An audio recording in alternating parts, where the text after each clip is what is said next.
ফেসিবাদী সরকার জিয়া পরিবারের কাউকেই তাদের নির্যাতন থেকে রেহাই দেননি। আরাফাত রহমান কোকো তার ব্যতিক্রম নয়। তিনি কখনো এই প্রচারের উপলক্ষকে তিনি কখনোই বেছে নেননি। তো জিয়া পরিবারের সদস্য হওয়ার কারণে তিনি নির্যাতিত হয়েছিলেন, তার নামে কাল্পনিক অভিযুক্ত হয়েছিল, যেই কারণে তাকে তিল তিল করে মৃত্যুর দিকে একজনে ঠেলে দেওয়াই আমরা মনে করি। কারণ ফেসিবাদী সরকার জিয়া পরিবারের কাউকেই তাদের নির্যাতন থেকে রেহাই দেননি। আরাফাত রহমান কোকো তার ব্যতিক্রম নয়। তো তার প্রতি নির্যাতন হয়েছে, কিন্তু মানুষের ভালোবাসা তিনি পেয়েছেন। তার প্রমাণ হয়েছে তিনি মারা যাওয়ার পরে ফেসিবাদী সরকার তার জানাজা পড়তে দিতে চেয়েছিলেন না, কিন্তু এদেশের ফেসিবাদ বিরোধী মনোভাবা সম্পন্ন সাধারণ মানুষ সেদিন স্রোতের মতো এসেছিল তার জানাজা পড়ার জন্য। এটা অনেকটা ফেসিবাদী সরকারের প্রতি এক ধরনের প্রতিবাদ ছিল। In the heart of the city rises a destination built for greatness.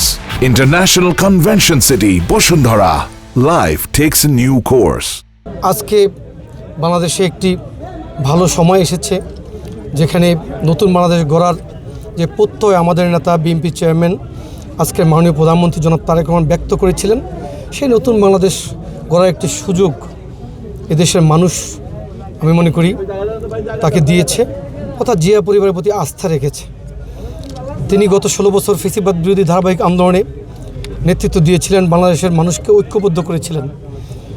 অনেকে মনে করেন যে বিএনপিকে ঐক্যবদ্ধ রেখেছিলেন। আমি মনে করি শুধু বিএনপি নয়, দেশের গোটা জনগোষ্ঠীকে আমাদের নেতা বিএনপি চেয়ারম্যান আজকে মাননীয় প্রধানমন্ত্রী জনাব তারেক রহমান ঐক্যবদ্ধ করতে পেরেছিলেন।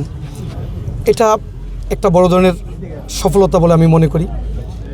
তারপরে এদেশের মানুষ তাদের ভালোবাসার ম্যান্ডেট দিয়ে বিএনপিকে রাষ্ট্র পরিচালনার সুযোগ করে দিয়েছে। তিনি এখন নতুন বাংলাদেশ গড়ার চেষ্টা করছেন।